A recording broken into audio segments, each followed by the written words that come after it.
Shalom à tous, soyez pleinement bénis. 30 minutes de restauration et de vérité, c'est dans quelques minutes. Dans quelques minutes, nous commencerons notre temps de restauration et de vérité. Soyez bénis, soyez restés connectés et puis suivez bien tout ce qui va se faire. Que Dieu vous bénisse. Nous allons écouter avec la sœur Nadège et le frère Désiré ce merveilleux cantique pour introduire ce moment.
Aujourd'hui, vendredi 31 juillet 2020, nous sommes à notre temps habituel, tous les vendredis, 30 minutes de restauration et de vérité.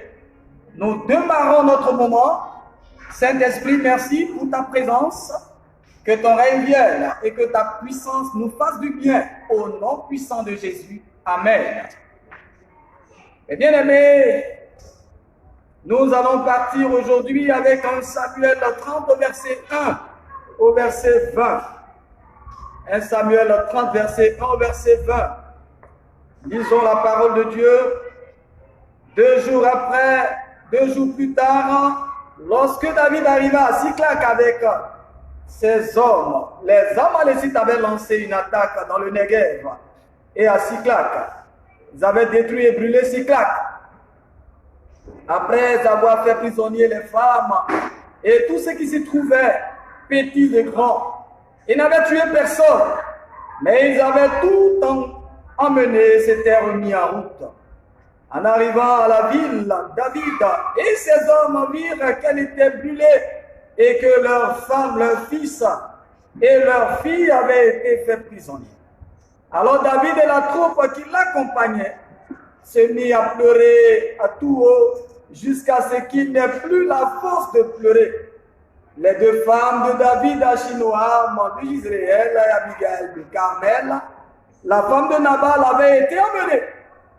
David fut dans une grande angoisse, car la troupe parlait de le lapider. Tous éprouvaient en effet de l'amertume, chacun à cause de ses fils et de ses filles. Mais David reprit courage en se faux. Abiathar le lui apporta. Verset 8, David consulta l'Éternel en disant, dois-je poursuivre cette troupe? Réussirai-je à la rattraper? L'Éternel lui répondit, poursuis-la, car tu la rattraperas et tu délivreras les prisonniers. David se mit en marche avec ses 600 compagnons. Ils arrivaient au torrent de Bésor, où ceux qui traînaient à l'arrière s'arrêtaient.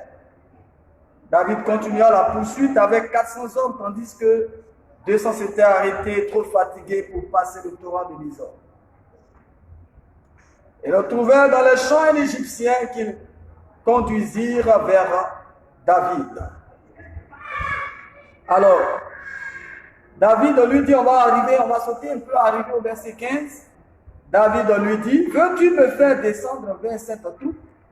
Il répondit, jure-moi au nom de Dieu que tu ne me tueras pas et que tu me livreras à mon maître et je te ferai descendre vers cette troupe.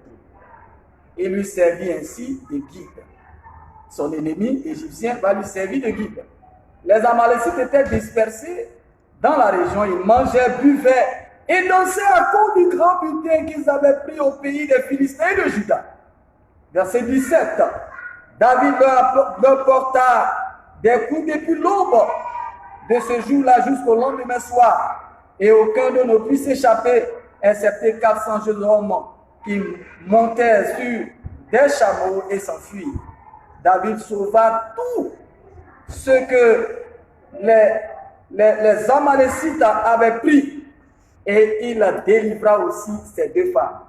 Vous pouvez souligner dans vos Bibles pour ceux qui suivent, David, verset 18, 1 Samuel 30, verset 18, David sauva tout ce que les Amalécites avaient pris, et il délivra aussi ces deux femmes.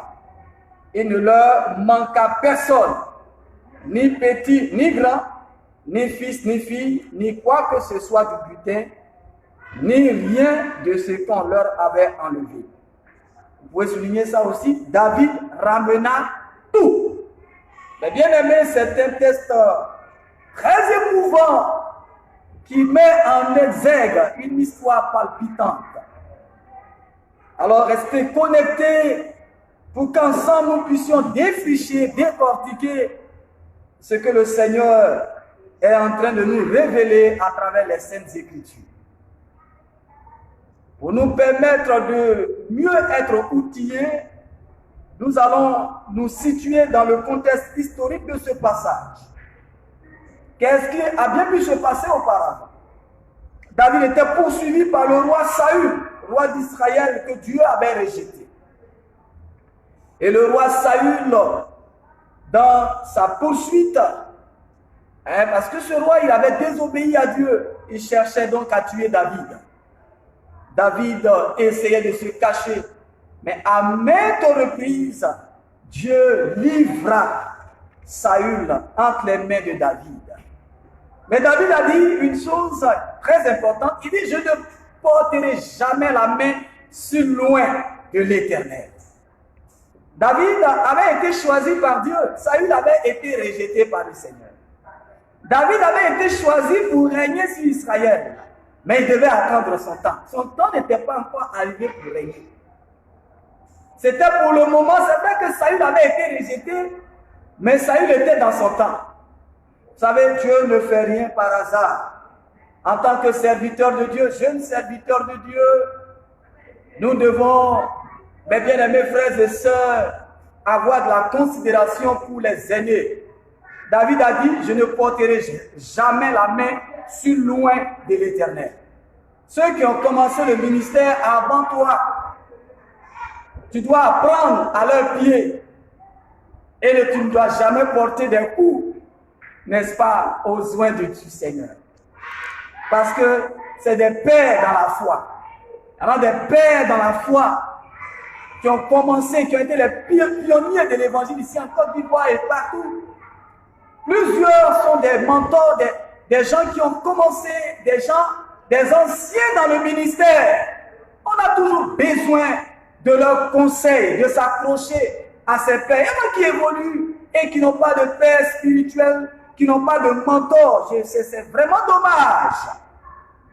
Et non, il y en a aussi, il y a certains aussi qui, à travers les réseaux sociaux un peu partout, qui se mettent, n'est-ce pas, à vilipender ou à sous-estimer ses pères dans la foi. Mes bien-aimés frères et sœurs, David a dit, je ne vais jamais porter la main sur loin de l'Éternel. Et quand Saül a vu qu'il avait été plusieurs fois livré à David et que David l'a épargné, finalement, il a arrêté de poursuivre David.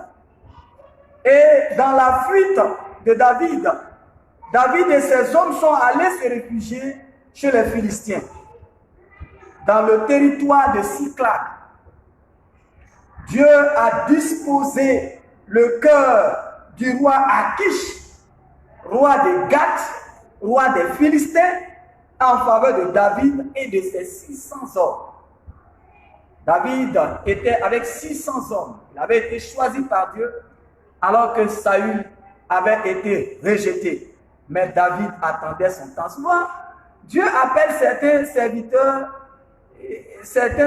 de Dieu, ils n'ont aucune formation, ils ne se font pas former, et ils confondent vitesse et précipitation, et ils n'attendent pas le temps, et puis ils se mettent à exercer par-ci et par-là, et souvent même ils peuvent être en train de travailler auprès d'un aîné dans la foi, leur formation n'est pas encore achevée, et du coup, ils quittent ce terrain, ils vont s'installer, sans être outillés, sans avoir une formation véritable, sans véritablement être outillés, et finalement, ils font des erreurs sur le terrain, et c'est vraiment dommage.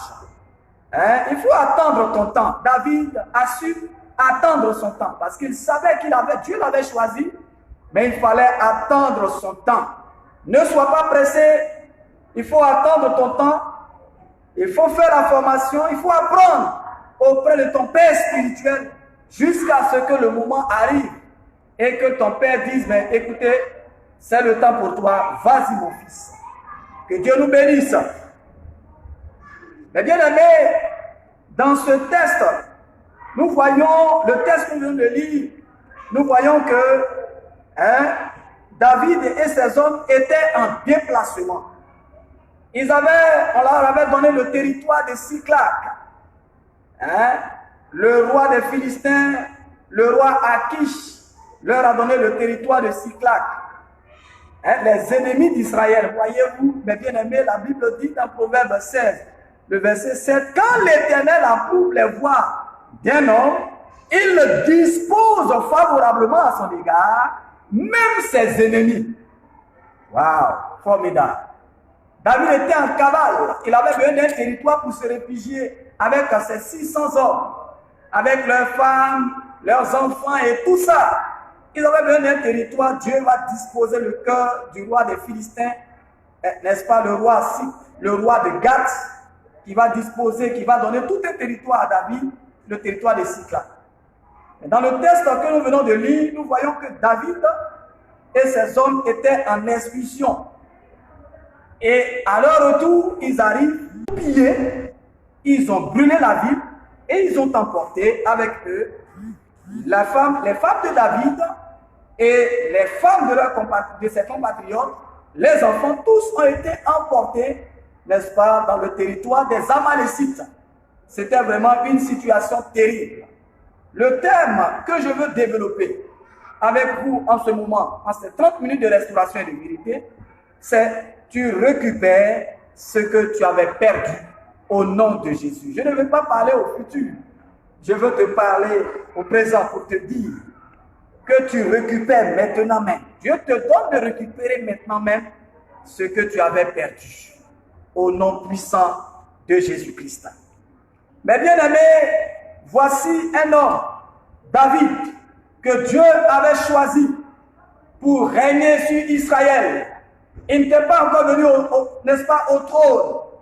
Il était dans le territoire des Amalécites, réfugié dans ce territoire avec ses 600 hommes, avec leurs femmes, leurs enfants. Ils sont dans ce territoire, ils décident d'aller faire une excursion, ils reviennent. Et c'était la débandade. Ils voient que toute la ville a été brûlée. Où sont leurs femmes, leurs enfants? On ne voit personne. C'était terrible. Une situation chaotique. Une situation vraiment d'amertume. C'était une situation difficile. Oui, mes bien-aimés frères et sœurs, si on interroge aujourd'hui des gens, ils vous diront qu'ils ont vécu des situations difficiles. Il n'y a pas quelqu'un sur la terre des hommes qui n'a pas vécu des situations difficiles. Et quand David et ses hommes ont vu cette situation, la Bible dit David et sa troupe se mirent à pleurer. Ils ont pleuré amèrement. Ils étaient remplis d'une grande angoisse, d'une grande tristesse. Le cœur était abattu. Et les gens même voulaient lapider David. David s'est mis à pleurer. Et tous ont commencé à pleurer. C'était la catastrophe, la débandade. C'était une situation terrible. Imaginez-vous, vous sortez de chez vous et vous êtes en train de revenir, vous revenez et vous voyez votre maison qui brûle. Vous voyez votre village qui brûle. Votre village qui brûle et vous ne voyez plus personne. Tous les frères valides, les femmes et autres ont été emportés et tous les biens, tout ce que vous avez comme bien, tout ce qui vous appartenait a brûlé. C'était une situation catastrophique pareille. Est-ce que je viens de décrire? Mais bien aimé, plusieurs aujourd'hui traversent des moments. Peut-être que pendant même que je suis en train de prêcher ce message, tu es en train de traverser une situation chaotique, une situation difficile, une situation où tu as perdu des biens, une situation où tu as perdu peut-être un être cher. Et c'est comme si tu avais tout perdu aujourd'hui. Ton cœur est désespéré. Et avec une mine désappointée, ton âme est abattue. Et tu es en train de languir. Et ce n'est pas facile. Souvent des situations nous arrivent. Les paroles humaines ne sont pas à même de nous consoler. Mais le Dieu Tout-Puissant est réel. Alléluia. La Bible dit devant cette catastrophe, David s'est mis à pleurer. Peut-être que aussi il t'est arrivé de pleurer devant certaines situations. Ton cœur était abattu, tu as pleuré amèrement. Mais quand nous continuons notre test, la Bible dit, n'est-ce pas, dans les versets suivants, à partir du verset 4 au verset 6, la Bible dit, David reprit courage en s'appuyant sur l'Éternel. David reprit courage en s'appuyant sur l'Éternel. Oh, que c'est formidable. C'est pourquoi Dieu appelait ce roi l'homme selon son cœur. Parce qu'il ne s'accrochait pas à d'autres dieux, pas de dieux Baal, Astarté. On a vu des rois en Israël qui, n'est-ce pas, n'ont pas adoré totalement le Seigneur, l'Éternel, qui ont eux-mêmes adoré, comme à l'instar du roi Akab, qui a lui-même qui a adoré avec sa femme qui était une Sidonienne, Jézabel, qui ont adoré les Astartés, ils avaient même des prêtres et autres. Mais David est resté ferme dans les voies du Seigneur. Alléluia. Bien-aimés frères et sœurs, David reprit courage en s'appuyant sur l'Éternel. Je veux dire à quelqu'un, prends courage. Si tu es en train de suivre cette vidéo et que vous êtes en groupe, vous êtes avec quelqu'un, dites-vous, prenons courage, prends courage. Quelle que soit la situation chaotique, prends courage parce que tu as un Dieu qui est puissant. Tu as un Dieu qui est fort. David a repris courage parce qu'il s'est souvenu de l'Éternel. Il s'est appuyé sur l'Éternel. Je ne sais pas sur qui tu t'appuies. Peut-être que tu t'appuies sur un oncle qui va te donner beaucoup d'argent, ou sur ton père, ou sur ta mère. Je ne sais pas sur qui tu t'appuies. Mais écoute-moi bien, appuie-toi sur l'Éternel et adore l'Éternel seul. David s'est appuyé sur l'Éternel parce qu'il adorait l'Éternel seul. Bon nombre de chrétiens aujourd'hui ont un pied dedans, un pied dehors. Ils ne suivent pas totalement le Seigneur. Et c'est ce qui fait que vous n'arrivez pas, plusieurs n'arrivent pas à véritablement s'appuyer sur Dieu. Il ne faut pas avoir un pied dedans et un pied dehors. Il faut engager de façon résolue dans les voies de Dieu. David a repris courage et Et parce qu'il s'est appuyé sur l'Éternel. Appuie-toi sur l'Éternel. Ne t'appuie pas sur ton moi. Ne t'appuie pas sur ta famille. Ne t'appuie pas sur ta connaissance. Ne t'appuie pas sur quelque chose d'autre. Sur l'argent, sur le matériel. Comme certains, on le voit aujourd'hui, qui s'appuient sur le matériel. Quand vous êtes un serviteur de Dieu et que vous n'avez pas beaucoup d'argent, ils n'ont pas de considération pour vous. Mais ne t'appuie pas sur ces choses. Appuie-toi sur le Dieu vivant. Pour lui, le pauvre comme le riche, ils sont égaux. Dieu ne fait exception de personne. Mais bien aimé, et ce qui va encore suivre, c'est que David va se mettre à consulter l'Éternel. Verset 8, vous le voyez, David consulta l'Éternel. Bien aimé, je veux dire à quelqu'un que Dieu va te donner de récupérer ce que tu avais perdu. Pour récupérer ce que tu avais perdu, même si tu es découragé, que tu as pleuré, appuie-toi sur le Seigneur en obéissant à ses voix. Prends courage. Pour récupérer ce que tu avais perdu, il faut prendre le temps de consulter le Seigneur. Oui, consulte Dieu dans tout ce que tu fais. La Bible dit que David, avant d'engager une action, s'est mis à consulter le Seigneur. Alors, voici la situation. Je suis un homme fort. David était quand même un grand guerrier. Il pouvait vaincre plusieurs Philistins. Je crois qu'une fois, Saül l'a amené pour, n'est-ce pas, ramener 100 prépuces de Philistins. Il est allé, il les a circoncis tous, il est revenu avec les 100 prépuces de Philistins. Donc, pour dire que c'était un homme de guerre, il pouvait compter sur sa force. Mais il n'a pas compté sur sa force. Il s'est mis à consulter le Seigneur. Est-ce que tu consultes le Seigneur quand des situations arrivent? Dieu veut que tu marches avec lui. Dieu veut que tu comptes sur lui. Et donc, avant de poser des actions, il faut consulter le Seigneur. Il faut savoir si, avant de s'engager, est-ce que Dieu est d'accord? David demande donc, est-ce que Dieu éternel, est-ce que je dois les poursuivre? J'ai besoin de ton OK dans cette situation. Voici la situation. Je veux me lever pour poursuivre mes ennemis. Je veux me lever pour les vaincre, les rattraper, les dévancer. Est-ce que c'est possible? Il y a des gens que l'ennemi a dévancés. Il y a des gens que l'ennemi poursuit. Il y a des gens qui sont aussi en train de poursuivre l'ennemi, n'ont pas encore rattrapé. Mais je veux qu'en ce jour, tu puisses non seulement poursuivre tes ennemis, au nom puissant de Jésus-Christ, par le nom de Jésus, par le pouvoir de Jésus, et que tu rattrapes. Je veux que, au nom de Jésus, je déclare que tu rattrapes tes ennemis, tu récupères ce que tu avais perdu et tu les dévances au nom puissant de Jésus-Christ. Oh, formidable! David s'est mis à consulter le Seigneur. Et quand il a consulté, quand il a reçu le OK de Dieu, oui, on consulte Dieu comment? À travers la Bible, la parole de Dieu, Dieu nous parle. À travers la prière, Dieu nous parle. Tu as besoin d'intimité. Tu as besoin de te présenter devant le Seigneur. À travers les conseils des aînés, Dieu nous parle. À travers le conseil de ton pasteur, Dieu peut te donner des orientations. C'est cela.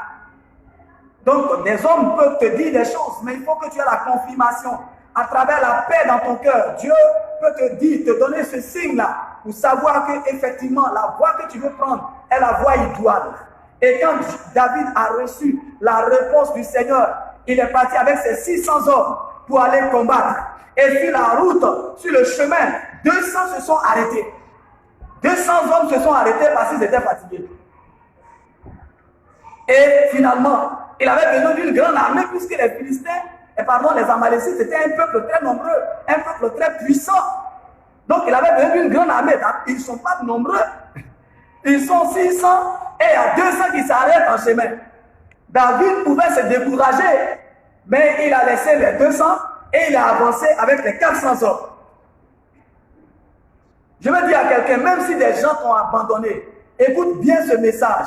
Même si tu as été abandonné en cours de chemin, vous étiez engagé avec des personnes, et puis tu constates que des gens t'ont abandonné. Peut-être qu'au niveau de ta famille, tout le monde t'a abandonné. Quelqu'un t'a abandonné, tu comptais sur des choses, tu comptais sur des personnes. Des gens t'ont abandonné en cours de chemin. Sache que ton Dieu est avec toi, il ne t'a pas abandonné. tu marches avec le Seigneur, et si tu suis les voies de Dieu, David était à l'écoute de Dieu, et il suivait ce que Dieu disait. Si tu suis ce que Dieu dit, si tu marches en fonction de ce que Dieu dit, Dieu ne t'abandonnera pas. Même si les hommes t'abandonnent en cours de chemin, l'Éternel ton Dieu, il ne t'abandonnera pas. Il sera avec toi, il combattra pour toi. Et c'est ce qui est arrivé dans le cas de David. Sur le chemin, Dieu va même utiliser les ennemis de David. Un Égyptien. Dieu va permettre à un ennemi de David, un Égyptien, et c'est cet ennemi-là qui va lui montrer là où se trouve tout le camp des Amalécites. Et ainsi, David va remporter une très très grande victoire sur les Amalécites. Verset 18. La Bible dit, David sauva tout ce que les Amalécites avaient pris et il délivra aussi ces deux femmes. Il ne leur manqua personne, ni petit, ni grand, ni fils, ni fille, ni quoi que ce soit du butin, ni rien de ce qu'on leur avait enlevé. David ramena tout. Je déclare au nom puissant de Jésus-Christ que tout ce que tu as perdu, le Seigneur te donne de tout ramener au nom de Jésus. Le Seigneur te ramène ce que tu avais perdu. Si tu avais perdu un époux ou une épouse, Dieu est capable non seulement d'essuyer tes larmes, mais de te ramener ce que tu avais perdu. Au nom puissant de Jésus-Christ, si tu avais perdu des biens, quel que soit ce que tu avais perdu, appuie-toi sur le Seigneur et fais-lui résolument confiance. Et l'Éternel qui est Dieu interviendra en ta faveur, il défendra ta cause, il te donnera de remporter la victoire sur tes ennemis. Bon nombre d'enfants de Dieu aujourd'hui s'engagent dans la marche avec Dieu, mais l'ennemi a tout dépouillé et l'ennemi est parti avec leur santé. Il y a des gens comme ça qui souffrent malgré le fait qu'ils sont chrétiens et leur santé est instable. La maladie est en train de les ronger.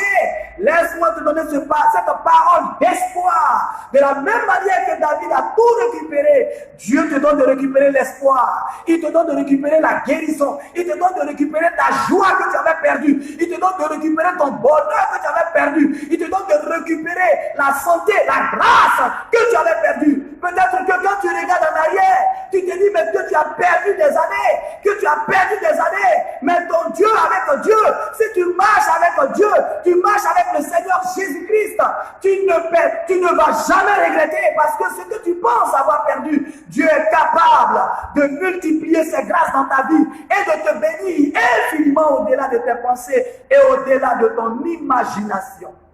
Que le Seigneur nous bénisse et que Dieu, pendant que tu es en train d'écouter ce message, te donne de récupérer ce que tu avais perdu. Avant de terminer mes propos, j'aimerais dire comme ça, voici que David va tout récupérer et pendant qu'ils sont en train de revenir, il croise en route les 200 hommes qui se sont arrêtés en route. Et les gens qui étaient avec David disent, mais ceux-là, ils n'ont pas combattu avec nous, donc ils n'ont pas de part avec nous. Non, David dit non, il faut pardonner ces choses. Il faut laisser tomber. Ils auront aussi leur part. Mais bien aimés frères et sœurs, souvent à cause des situations qu'on a traversées, à cause des difficultés qu'on a traversées, lorsque Dieu commence à ouvrir des portes dans notre vie, on est aigri, on est fâché et on ne veut même plus aider les autres.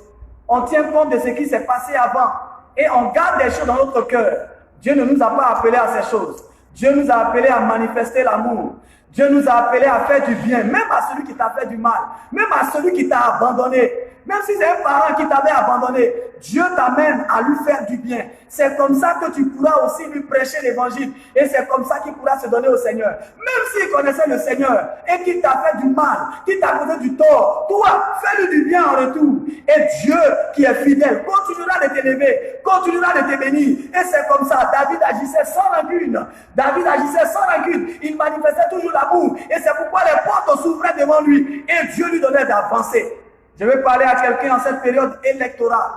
Et je vais dire à quelqu'un, manifestons l'amour.